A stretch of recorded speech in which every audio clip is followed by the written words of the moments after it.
Very happy to be here. Originally, I was thinking that we would be talking mainly about very basic stuff, but then I start talking to people in here to see what they really want to hear, and I get a very bipolar set of answers. Some wanted me just to tell about the latest, and someone say, no, tell us where the Josephson relation come from. So I really don't know how to satisfy both criteria. So here's my current plan, that the first lecture, we talk about Hamiltonian of the system that we built in the lab and where it's coming from. And the second lecture, I talk about the principles that goes into quantum supremacy experiment, that something that we currently work on. And on the third experiment, on the third lecture, we talk about some of the things we did in the lab with chips, addressing many-body localization questions and whatnot. If you ask too much questions, the first lecture would drift into second, and second would drift to third, and we may not get to the third. But I think you would not be very offended by that, or you would be okay. So the good thing is the first lecture is today, and the other two is tomorrow, one after another. So I get feedback from you guys based on where we end, that if the current pace is good or you're very passionate to get to the third lecture or whatnot, so we skip something tomorrow. So that's the current plan. The other way. I'm part of a Google Quantum AI team. It's a team of about 60 people located in various spots in California, and some scattered in Seattle, Germany, and other places. The team consists of people who do hardware, software engineering, theoretical physics, business people, party planners. So, the team got so big that I even don't know some of them. But the core of the team is a bunch of hardware engineers that are located in Santa Barbara, and they are making chips like this. Don't ask me. I can tell you what it stands for, but I cannot tell you where it comes from. It sells or something, I don't.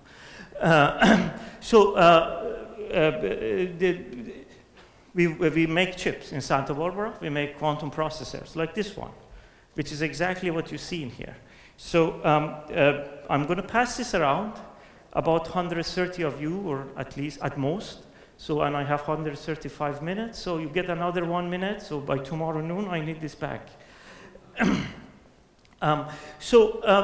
This is nominally, or maybe even identical to this one. So the chips are big, and that's really. Give me a second, I pass it. The chips are big in a sense that. You can see with your naked eyes. However, I brought a magnifying glass. This is for our theorists, so they feel like they're doing an experiment. The experimentalists know this is not doing anything. So you can turn it on and get a real feeling of your doing. You got to get the reflection right. And if you get the reflection right, you really don't need this. But if you really want to feel like white coat and this, just get the impression. But what you're seeing in here, okay, let me start passing our time starts.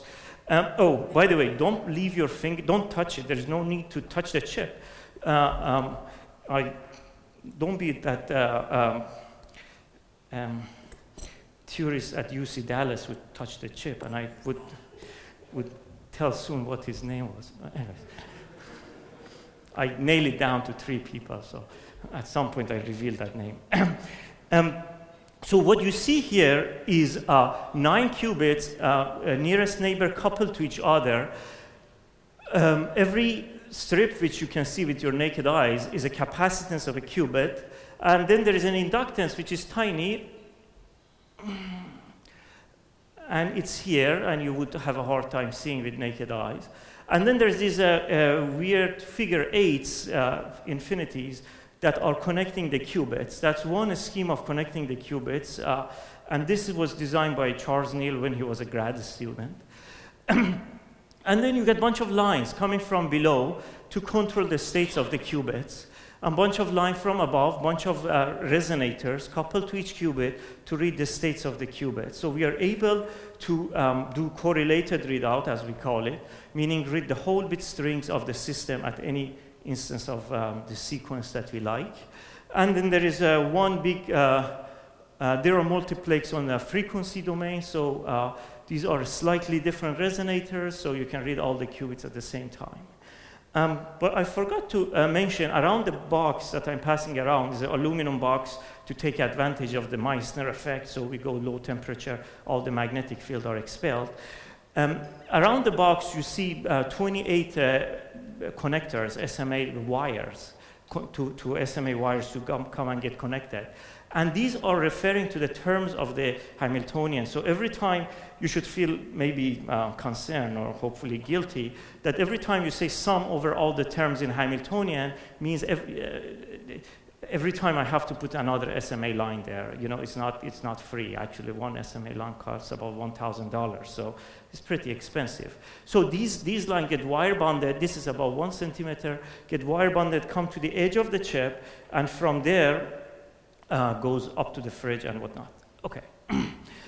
So the purpose of this talk is the following, the first talk. Every talk probably you attended, there would be a picture like this saying this is our chip and this is how we model it, or maybe even they don't show this bunch of capacitance and inductors, and then they say this is the Hamiltonian of the system. Believe me, that's what it is. So the purpose I have is just to go between the three as much as we can and try to show you how these various parts are connected. So we're going to go very slowly with the destination of arriving at the Bose-Hubbard Hamiltonian at the end of the talk. So how these things are connected together and where these things are coming from. That's our goal. The whole business rests on something called Josephson Junction. And if it wasn't because of Mr. Josephson, probably we wouldn't have this business. So he figured out an element which became a very key in making these qubits. And the key of that feature, that element that become crucial, is its nonlinearity.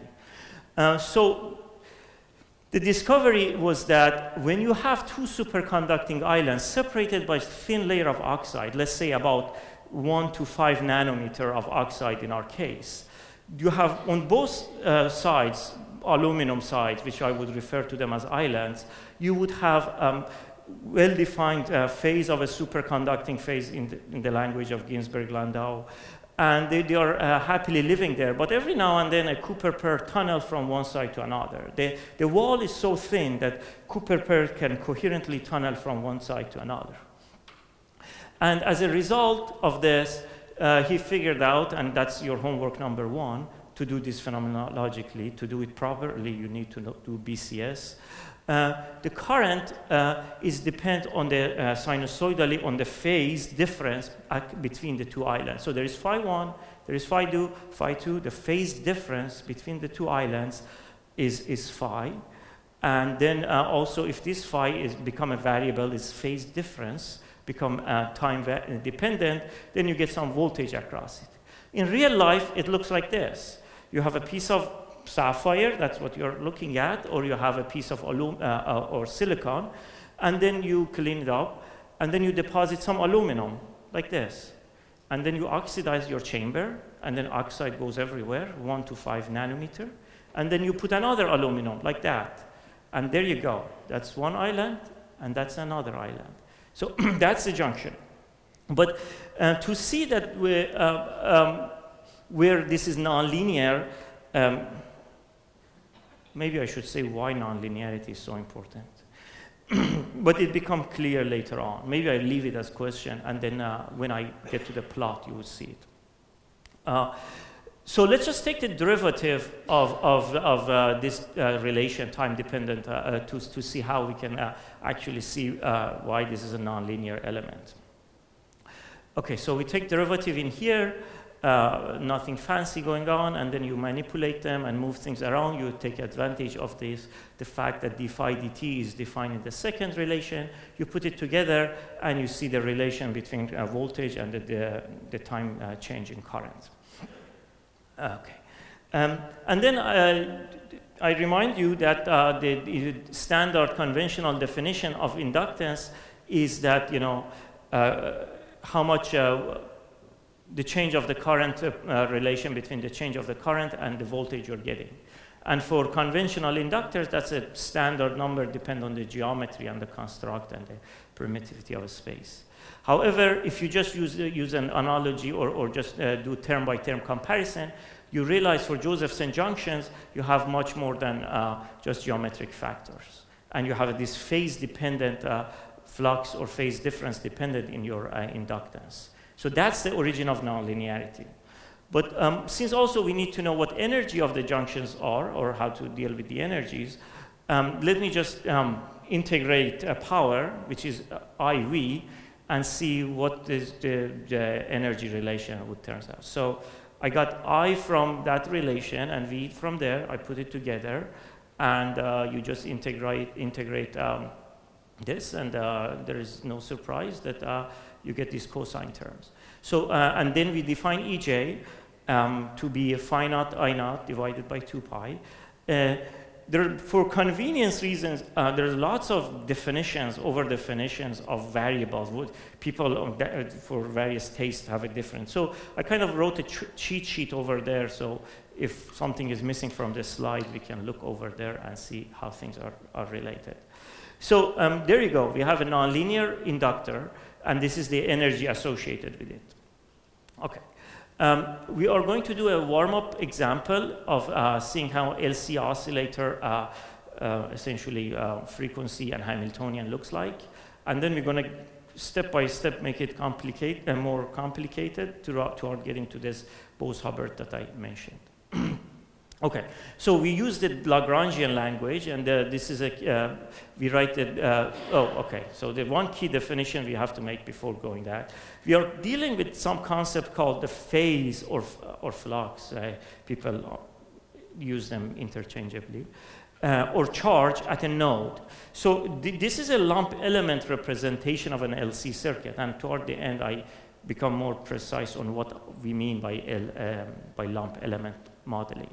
So all the capacitance are here, and these wires essentially don't have dimension, or they just carry current. They don't have a spatial extent. They're just showing that how objects are connected. So all the capacitance are concentrated on this element, and all the inductance in here. Usually is a very good assumption, in fact. And we define the voltage at this node or at this island. You can think about them. That doesn't have really spatial extent. To be the flux to be the integral of voltage. So that's a definition we're going to make. And we know from basic physics that 1/2 CV squared is the kinetic energy associated with this, or 1/2 Li squared is the potential energy. And this, calling one potential and calling one kinetic is rather conventional. It's not really profoundly justifiable. So we can write the Lagrangian of the system, which is T minus U, kinetic minus potential. And you put these things back, and you arrive at a relation which has phi and phi naught. So you know to get to the Hamiltonian, you have to see how charge, which is the conjugate variable of flux, looks like. So you take the derivative. I'm doing a very quick review of Lagrangian physics, which I'm sure you guys know. And then you're equipped to put it back and get the Hamiltonian. But before going forward, because in the spirit of pedagogy, I just want to tell you that when you're doing it yourself, you should always get the equation of motion and see if you're doing things right, because sometimes writing these Lagrangian could be tricky. So this is the equation of motion. And when you go and then take the derivative of L with respect to phi dot, you get C phi dot, and then another partial, and then time-dependent derivative, you get C phi double dot, and phi L equals to 0. So this we understand from Kirchoff's law. This is nothing fancy. It says that current going this way plus current going that way, they add up to 0. So at least there is this indication that we have done it right. So I'm doing this very trivial case, so you guys know that when you're dealing with a complicated circuit, these are very good checkpoints to do. And let's not forget the goal is to solve the homeworks, which has been passed to you. And also, I put some copies here if you, I should have mentioned at the beginning of the talk, you want to pick up, there are some copies if you want to doodle in them or try to solve them. I would be happy to help, and more happy to hear that I made mistakes in the homeworks or solutions. Okay, so Hamiltonian just comes from summation over q p or q phi dot, p dot or q phi dot in this case, and minus L, which just gives you the standard q squared over 2c phi squared over 2L. It's just 1/2 CV squared plus 1/2 Li squared that we are familiar. So that's it. That's the Hamiltonian of the system. We are done if we had to do it classically. But then quantum mechanics just, I don't know from where, tells us that you got to impose this constraint or extra relation that you just cannot put this hat on top of this and be done. You really need to respect this commutator relation. Sure. But that doesn't change the equation. That's what it is. You just put hat and then say, oh, I'm going to respect this.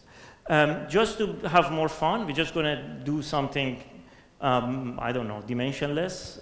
Yeah, dimensionless. So we have phi dimensionless and we have charge dimensionless or particle number now with these historic conventions. And this would be our form of the Hamiltonian. It looks a little funny for e squared over 2c, but don't simplify that, please. That's been respecting those who really came up with this many years ago. And is the difference between electron tunneling versus Cooper pair tunneling. So let's just keep it this way. So, okay, this is something that would frequently comes up, and that's our Hamiltonian for this circuit. So now we want to do, okay, because you don't see it, I have it written there too, so we don't miss that one. It's on the right side of the board. Now we want to write a Hamiltonian for a Josephson junction shunted by a capacitor. And that is called transmon in the limit that capacitance is, the limits that we use, EJ over EC being rather large. And I'm not going to do the Lagrangian because it's not going to be much different. I'm just going to replace the last term with a term that we learn what would be the energy associated with this nonlinear object. So we're going to do some cheating. I'm not going to go through the whole thing. And then quickly, we realize that there is some simplification we can make because we don't leave, we are not interested in the solution in all cases. In the lab, with the discovery of transmon or taking to the charge insensitive limit, these are the typical values used, at least in our lab. And you see that EJ over EC is becoming much smaller than 1, EC over EJ much smaller than 1. 1 is in the order of megahertz, 200 megahertz, 1 is 20 gigahertz. So this allows us to do some expansion, or at least motivates us to define some number, eta, which is rather small, and people who like to do perturbation expansions like that. And then another number which is in the order of 6 gigahertz. So just rewriting this Hamiltonian, it helps you to arrive at this relation. It's nothing fancy. There is a bunch of definition. And I don't think this is a unique way of defining n and phi, but at the end of there is a factor which can float on either side, I guess. But at the end of the day, they have to satisfy the commutator relation. So this is very conventional to use, and then you put it together, we are good to go. Since I want to do it numerically, or we're going to do it together, I just want to remind you that these raising and lowering operators are also, if you truncate them, that's how they look like. So there you go. This is a Hamiltonian of the transmon, but you should not look at it at a very abstract sense. These numbers have we are dealing with a very certain range of them. And we are equipped to address some of the homeworks now, unless there's a question. Okay, so I'm going to conduct a survey. This is your question 3 and question 4. Let's say you have to solve one of these two, okay? And let's say someone hold a gun to your head and say, either do perturbation expansion or do numerical. I want to know how many people would do the perturbation. Okay, let me say what it is, and then I want to see how people vote on this. So the Hamiltonian we just saw, and then this is the object, and then you take it to this limit that you can do some expansion. And then I think you go first order perturbation. I think you need the second order perturbation, correct? Yeah, and then you get the energies of the eigenvalues of the problem. If you are less theoretical savvy, like some of us, you would write the code, maybe, or maybe you have a preference. So here's I call it pseudo code, but it's really MATLAB code. It works if you really just type line by line. First, you have to figure out how many level of A or A dagger you want to truncate to. After you do truncate, and then you say, what is my omega q, and what is my lambda? And then you define A plus A dagger, and you just put it together. And there is also, I needed to define this cosine function, some expansion, or you can just exponentiate a matrix. It's not the end of the world. And then you ask, what's my eigenvalues? Okay, so now you have to answer. Raise your, yes? Yes. Raise your hand if you do homework by perturbation. Okay, raise your hand if you have preference to do numerics. I want to know how many engineers, how many theoretical physicists are in this room. Okay, I think it was almost equal. Anyways, well, if you do it numerically, you can look at the answer. Here how it would look like, although I realized last night, whenever you're solving this homework, you go to 6 gigahertz and eta about 3 or 4%, you would have about 12, I think, about 12 level inside the cosine potential. Here, the guy, to get it to look nice, he make it bigger. I think the capacitance is more, so these are really jammed toward the end. You have much more level before you escape the potential. So I think, anyways, but the physics. So if you had the harmonic potential, which is this guy, the energy level spacing is uniform. Now I need to tell you what was this thing I kept talking about, nonlinearity. However, if you have a cosine potential, as you get closer to top of the cosine, the levels are getting closer to each other. So the level of spacing is not ever uniform. And that's extremely important for experimentalists, because if you don't have that, you cannot drive the qubits. You try to drive the qubits, you drive all the transition, you end up with a coherent state. You lose the addressability that that is the key factor in here. And you can see that this is sufficient. You know, you can increase nonlinearity, but it comes at all different costs. This is sufficient. This is kind of correct presentation. It's only few % less than what a linear level tells you it to be. It just gets shorter and shorter and shorter. If this is 6 gigahertz, the next one, this is 5.8, this is 5.6, and it gets shorter and shorter. And that is all into this business. Any rate, I hope this is clear. I want to flash this one more time, that hopefully you guys can do it yourself. I mean, it's code written by me. It's very ugly, but you can see the physics at least. Okay. So that's all I want to say about oscillator. Oh, by the way, if you are an electrical engineer and you're not happy that I keep saying oscillator, physicists use oscillator and resonator interchangeably, and that's not correct, but they do.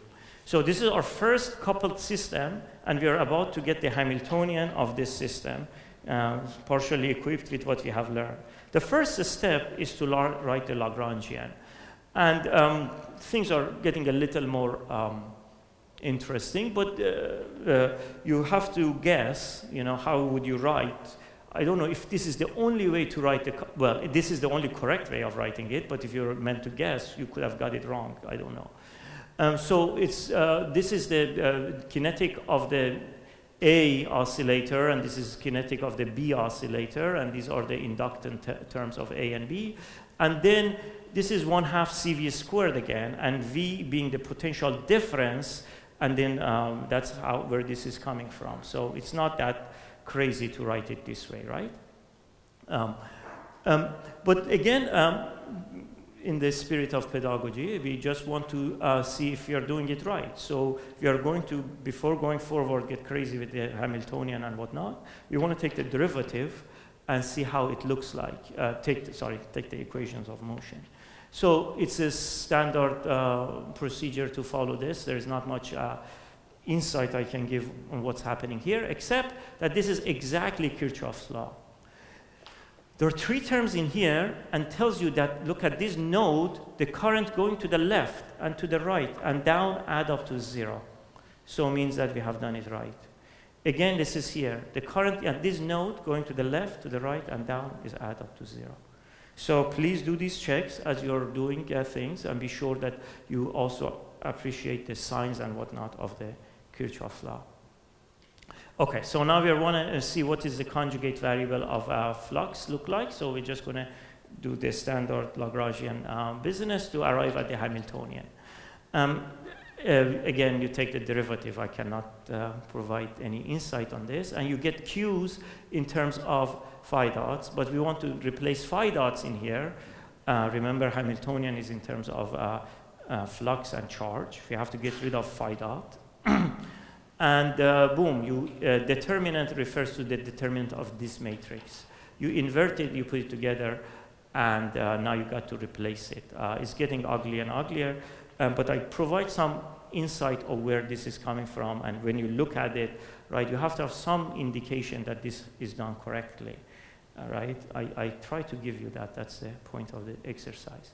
Anyway, I get there, but I'm just going to leave that problem of linear, 2 linear inductors, 2 linear oscillators coupled to each other halfway. I'm not going to continue this.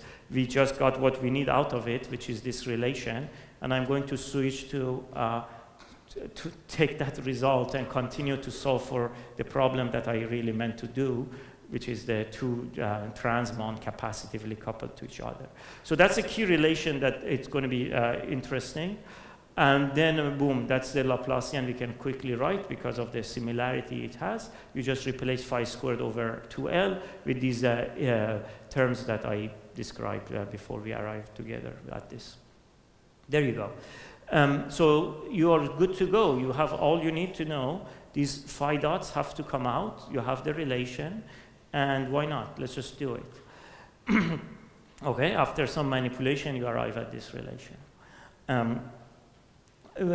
So it tells you that capacitive coupling appears as a charge-charge coupling. Also, this is this term. That's interesting. Also, it tells you that the bare capacitance get renormalized. Bare capacitance get renormalized to a real value. Okay, I want to comment on this. You see, this CA is not CA tilt is not exactly CA. It has something added to it. And if you look at this addition, it just is the capacitance at this node. Maybe drawing would help. But this is a small change, and it's very hard to detect in experiments. So it's very common practice not to put these tilts because there's no way in the experiment that you can catch that. I don't know if you would see it, but I would not.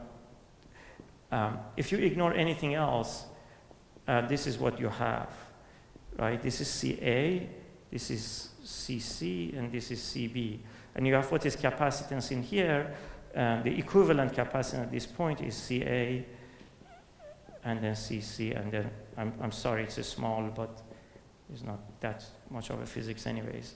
And that's where this relation is coming from. So that's why I called it the capacitance at CA tilt and CB tilt capacitance at the nodes. So the effect of coupling is 2 places. One is rather harder to detect in the lab, that you don't know what number you're going for, and then you're a few % off, you would not ever detect that number. When you build it in the lab, there's no way to separate it back to bare frequencies, right? That's a problem. But then another thing is that it appears with this charge-charge coupling, which is crucial for us. Okay, all good. So now we get to the moderate of all. That's how we make coupling systems. Because, well, I tell you because why. The capacitance coupling in the lab usually achieved by putting qubits next to each other. There are islands, there are capacitance between them, geometrics, robust, but you cannot turn it off. If you do inductive coupling, this green arrow, oh, what did I do? This green arrow is achieved by a third loop, which I'm not showing, and you can get clever or hire someone clever, and then you can get these two not to couple to each other while they're physically next to each other. So this coupling is very important. So here is where things get more interesting. How do you write the Lagrangian for this? I wrote it this way because I wrote it so many other ways and I got it wrong, that I convinced myself this is the right way of writing it. I don't know if there is any clear way of knowing it, except again, well, you go through the Kirchoff law. I got lazy. I didn't do it this time. But anyways, this is the Lagrangian of the system. Now you have to start taking my words because I'm keep skipping in the algebraic steps. And given the fact that I define IA and IB going this way, the flux into this loop is coming from IA, LA, IA, and then if IB is positive, IB times M is also adds the flux into this. So they just add up. That's how it works. So this is good. We can get rid of IAs, I guess, and then put it together. It's getting a little, because you want to get rid of IA, you have to invert this matrix and put it back in here. And then you arrive at the Lagrangian of two linear oscillators connected. I didn't have the patience of writing cosine, so I'm about to confuse all of you by writing well, I think, yeah, I write the Hamiltonian of qubits, but then I have a picture of linear inductors. It's just you replace the thing with cosine, phi squared with cosine. It's not a big deal. Again, there is a typo in here. Who sees that? I got it myself very last minute, so I couldn't fix it. C does not get normalized. Capacitance don't get normalized in this case.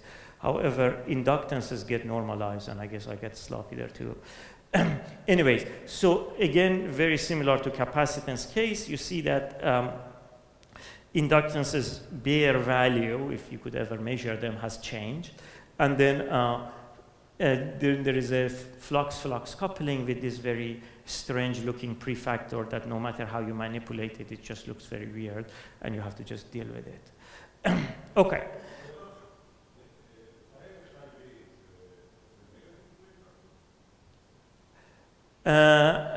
This is a still Lagrangian, yes.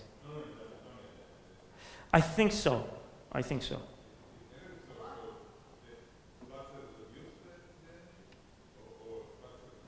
Well, could have to do with the way I defined this in here, but I think it's negative. Yeah. You didn't complain when EJ was negative, because this is only the leading term. It's 1 minus phi squared. I can. Okay. Yeah. But I think flux is also negative. But I could be wrong. So let's hit our promise. Let's see what we learned so far. The coupling, when you do capacitive coupling, is charge-charge. When you do inductive coupling, is flux-flux. And you just write it in terms of A and A dagger. And there you go. You just forget about all the prefactors, and you don't know. You know they are some function of geometry, but in the lab you just measure this G or J directly, and you just kind of assume it's coming from the numbers you're expecting. And then you can do the expansion, and here I just used the fact that in the lab we are working in a rotating frame, so the non-photon conserving terms are causing too rapid of an oscillation to consider, so it's very safe to drop them. You can work it out yourself. There's this step issue. I should have said that going to rotating wave gives you this answer. And you put all that you got so far together, and you arrive at this Bose-Hubbard Hamiltonian. The nonlinearity that I mentioned gives you this guy and this guy. These are the leftover from nonlinearity to the first order. There is yet more into it. And this coupling term to the order of photon preserving ones is this J term. And if you really only consider two lowest level, truncate this raising and lowering operator to only 2 levels, then you would see that the Hamiltonian, the interaction term is XX plus YY, no matter inductive coupling or capacitive coupling.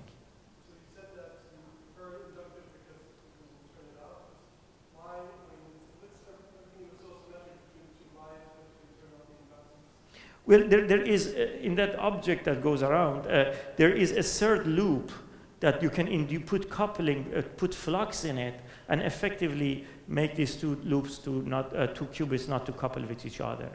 This, there is some structure into this M I wrote. This M is not direct. M from this loop goes to another loop, that loop goes to this loop. And that's where the thing comes from. Good? No? This is a bit maybe too simplified. Maybe put it differently. There's an external flux which which we can tune this value of M. Okay. So you noticed that I should finish in 8 minutes. Is that correct? Okay. You notice we have a problem in here. Everything I said is not very pleasant and scalable to work with. You have to, for each quantum degree of freedom, for each flux node, you have to consider a bunch of raising and lowering operators, and then you have to tensor product them. Let's see, I did the simple homework, but let's just look at this guy to see where the problem comes from. This n and phi has to be written in terms of raising and lowering operators.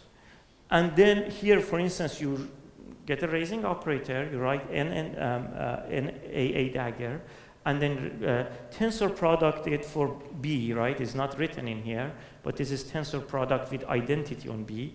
And here particularly is the product of these two raising and lowering operators, oh, sorry, the tensor product of them. So it quickly gets large. It quickly, you get quickly into trouble. And I tell you from experience that when you represent these degrees of freedom with raising and lowering, you should get about 8 or so. The current state of the art in the experiments is that you can reach sub-megahertz or so. And to get sub-megahertz, you really need to truncate these A and A dagger up to 8 or 10 levels or so. Otherwise, you get energies wrong. So let's say you have five qubits coupled linearly, like in a chain with each other.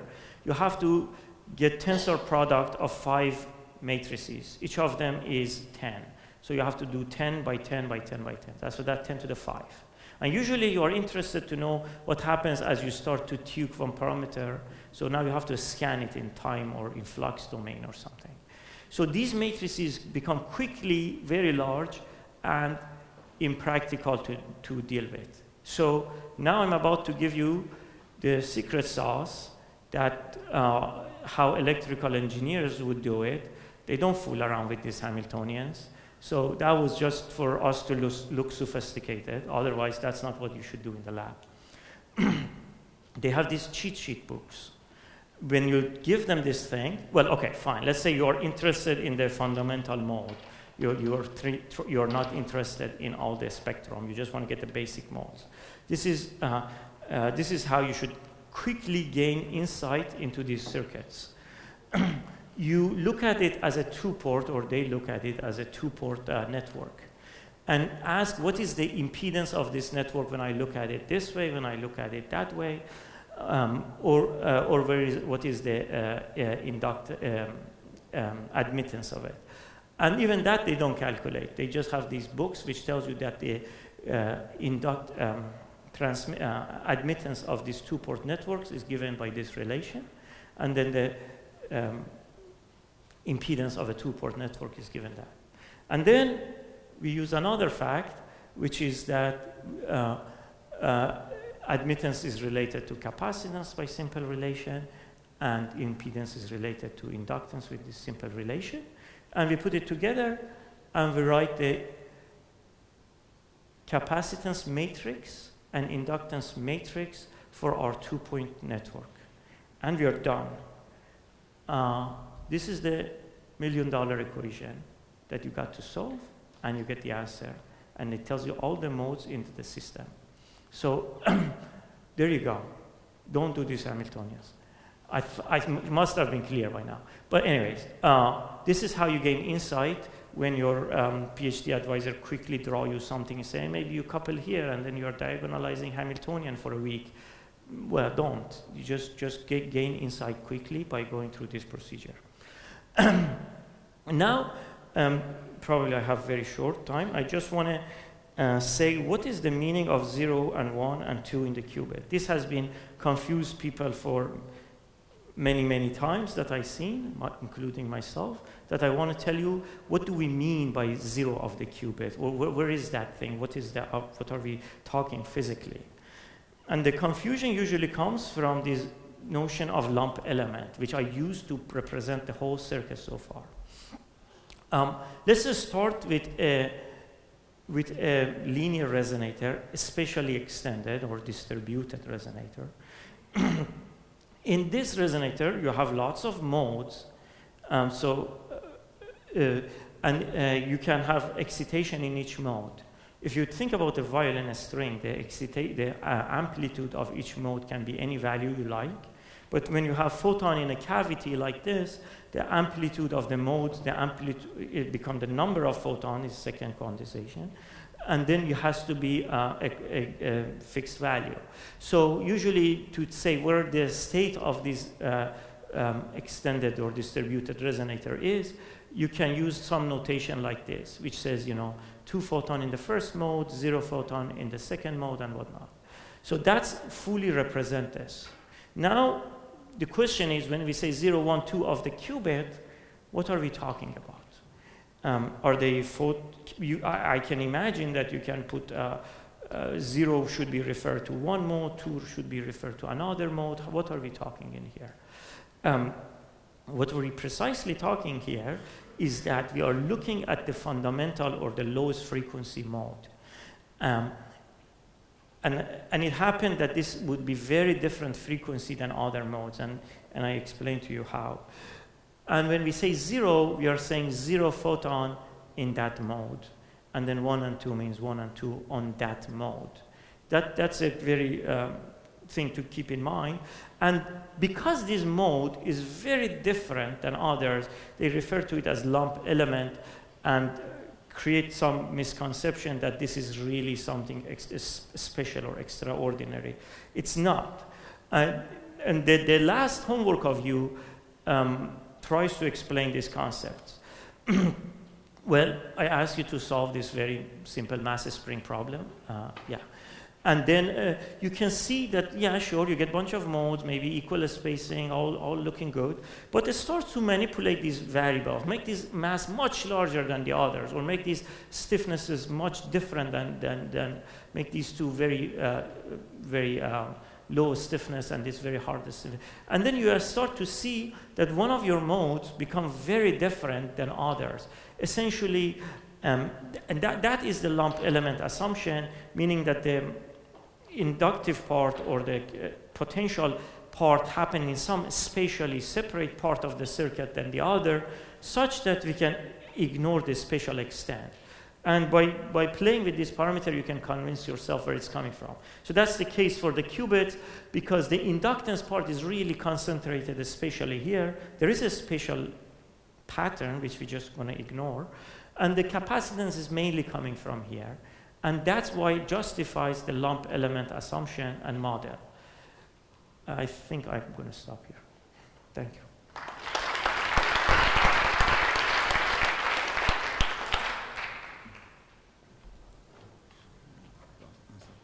Yeah, I can answer a question. Maybe for 1 or 2 questions, yes. Oh, right on time.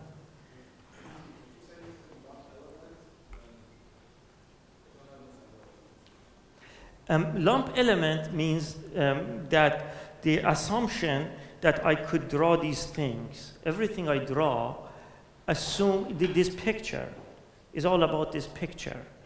This picture which says all the capacitance is in one space, one local place in a space, or it does not have a spatial variation is better description.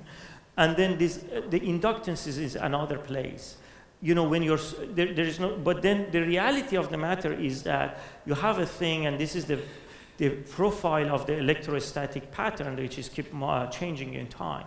Why we are ignoring this, I was trying to explain why we are ignoring that and why it's a good thing for our case, or is rather harmless, but is also a very good approximation. We can do that. Because, well, the whole fact that I could draw these circuits and modulate needed some justification, because every micron of it has its own inductance and capacitance. However, because of this very concentration of inductance in here, you can deal with a uniform pattern. When you show the mode, you show the wave function as a function of the spatial coordinates. But when you derive the Hamiltonian, the potential energy term was in terms of the phase. Yes. So how can I see the modes as a function of x when our derivation as the oscillator was for n and phi? Well, by doing the homework, by taking this to a very funny limit, that these masses are not equal and these k's are not equal, you would realize that there is the spatial pattern is meaningless. This becomes really like one mass on one spring. The spatial pattern there's no spatial variation, so you can assume it's all concentrated in one point. It's a very peculiar, or very by design particular limit, that the spatial extent doesn't matter because there's no spatial variation. It makes sense? Maybe. This is a very confusing point, I have to say. That's fine.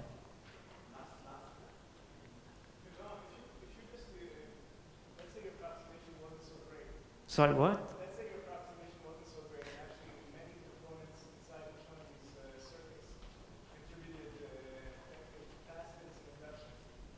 Wouldn't that just not change the physics at all? Yeah, nothing happens. Look, you design for 6 gigahertz, you get 6.2, you don't know who to blame. It could coming from this as approximation, but there's no way of knowing.